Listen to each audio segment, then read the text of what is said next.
Quel est l'avantage de nos ancêtres et quel est l'inconvénient de nos ancêtres dans notre vie?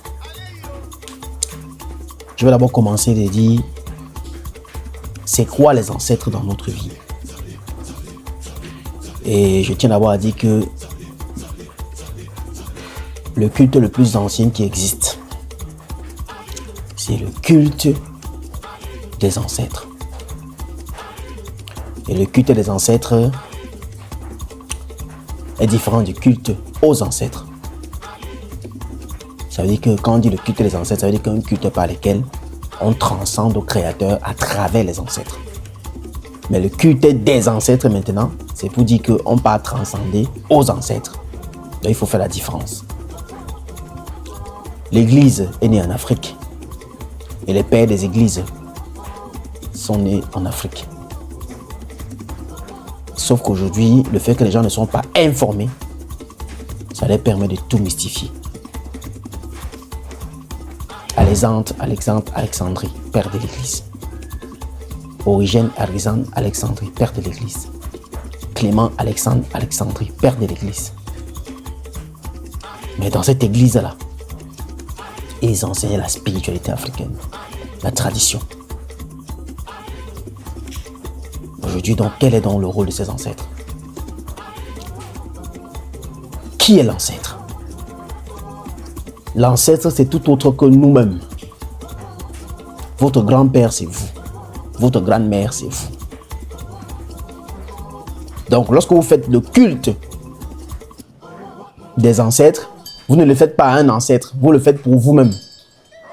Vous le faites pour corriger les erreurs que vous avez commises dans votre précédente vie. Aucune personne n'est nouvelle sur cette terre, je vous le dis tous les jours. Nous ne sommes que des successions de réincarnations. Dans cette réincarnation, nous y revenons pour corriger nos erreurs et améliorer certaines situations que nous n'avons pas réussi dans la vie ancienne. Donc le grand-père, ce qu'on appelle ancêtre, est tout ce que nous-mêmes. Donc nous sommes obligés de vivre étant alignés avec nos ancêtres, sinon nous serons déconnectés. C'est pour cela que le culte des ancêtres est l'un des plus vieux cultes qui permet de passer par les ancêtres pour transcender au Créateur et pour corriger ses erreurs. L'avantage donc, c'est que lorsque tu exerces le culte aux ancêtres, ça te fait transcender avec ton héritage du passé. Ça te permet, n'est-ce pas, de faire de telle sorte que ta vie ancienne et tout ce que tu as commis dans cette vie-là de négatif soit balayé dans cette vie-ci. Afin maintenant de permettre à ce que la vie future qui viendra soit meilleure.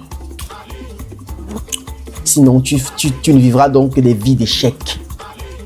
Et tout ce que tu vis maintenant sur la dimension terrestre, selon le respect des lois de l'univers et l'alignement avec tes ancêtres, te permet maintenant de garantir une place plus élevée quand tu ne seras plus dans cette enveloppe charnelle. C'est pour ça que la tradition est la chose la plus ancienne du monde. Ou alors je dirais la chose la plus ancienne, la tradition. La tradition de chaque peuple est donc le moyen par lequel le Créateur a trouvé de leur transmettre pour qu'ils exercent ça pour rester alignés et connectés toujours et toujours à lui, le Créateur. Quels sont maintenant les inconvénients? Les inconvénients, c'est que il ne faut pas seulement dire que je suis mon grand-père qui était tel puissant, qui avait tel pouvoir, qui avait... Non. Il faut aussi savoir que ce même grand-père-là avait commis des erreurs. Ce même grand-père-là avait commis des fautes. Ce même grand-père-là avait brisé parfois certaines lois. Et donc aujourd'hui aussi, tu portes les fardeaux. Tu portes les karmas, tu portes les dettes. C'est donc ça l'inconvénient de la chose. C'est pour cela donc que tu te dois obliger de faire x2 le bien qu'il avait fait jadis. Pour que d'abord, ça efface les erreurs que tu avais commises et te construis maintenant une place plus élevée quand tu ne seras plus. Mais si tu te contentes seulement parce que ton grand-père avait tel pouvoir que tu veux, ta grand-mère avait telle chaise que tu cherches, tu es ma fauteuil, tu es ma ceci, tu es un bon boctel, tu es fauteuil, tu es ceci. Tu vois ce que le côté du pouvoir, le côté de la puissance, le côté de... N'oublie pas qu'un grand pouvoir, c'est une grande responsabilité. La grande responsabilité t'oblige à parfois briser, à parfois commettre aussi des erreurs, car nul n'est parfait. Je me dis que la première chose à laquelle devrais-tu t'attarder d'abord, c'est d'abord sur les malédictions, avant les bénédictions. Parce que c'est ça d'abord que vous prenez. Sauf que beaucoup d'aujourd'hui, lorsqu'ils prennent une succession, lorsqu'ils prennent une chaise, lorsqu'ils ont hérité de quelqu'un, ils sont seulement pressés à voir le pouvoir de la personne se manifester. Ils sont pressés à voir la puissance de la personne se manifester. Ils sont pressés de voir comment ils commencent à rêver comme la personne, à travailler comme la personne, alors qu'il faut une longue période pour d'abord briser toutes les malédictions de cette personne avant de commencer à tomber sur les bénédictions. Et si vous n'acceptez pas la période de la malédiction, qui est la période que j'appelle l'éveil spirituel, dans laquelle vous allez souffrir, vous allez perdre vos emplois, perdre certaines choses, perdre certains biens, vous allez quitter du confort à l'inconfort. Si vous n'acceptez pas l'étape de l'inconfort dans votre vie, vous n'accéderez donc pas à l'étape du confort. Parce que vous n'hériterez pas de quelqu'un et commencez à jouir tout simplement de son pouvoir, de sa sagesse, de tout ce qu'il avait, sans d'abord traverser, n'est-ce pas, toute la malédiction qui entourait ceci, ou briser tout ce qu'il avait fait comme erreur avant d'arriver dessus. C'est ça donc la forme ancestrale dans la spiritualité. Et c'est la raison pour laquelle aujourd'hui vous allez voir donc beaucoup de villages, beaucoup de personnes sont perdues.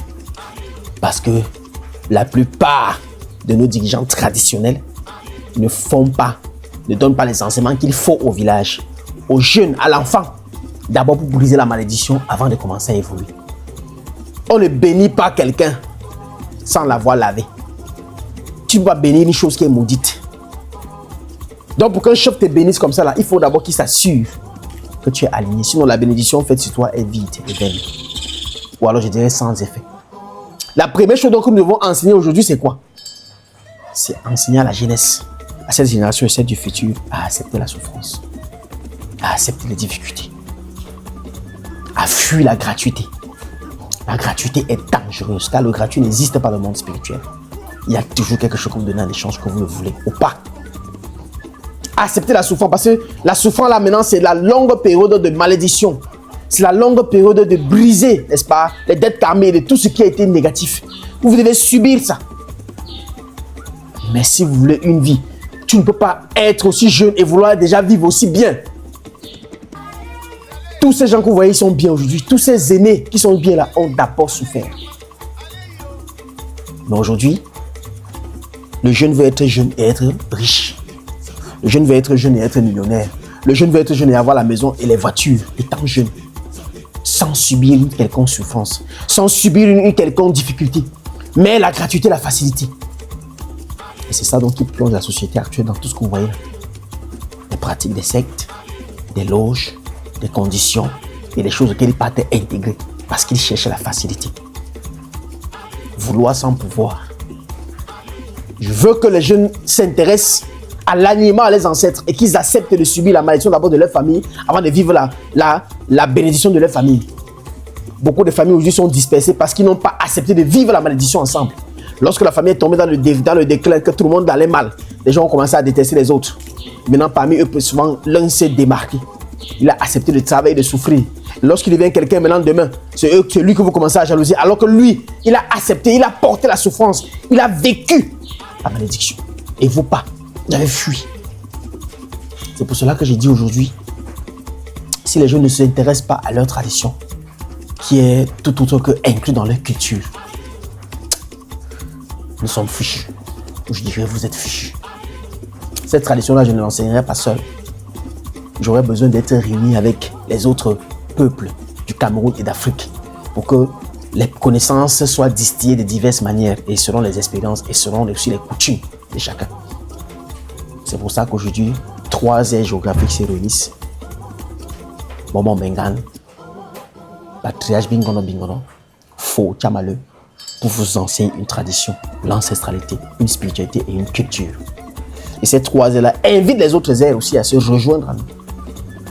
Le 9 à Yaoundé, Hôtel La Falaise, pour que la connaissance soit triomphante et que la lumière soit. C'est donc nous avons nommé le Zolé, qui signifie le jour s'est levé. La lumière s'est levée sur le Cameroun, la lumière s'est levée sur l'Afrique.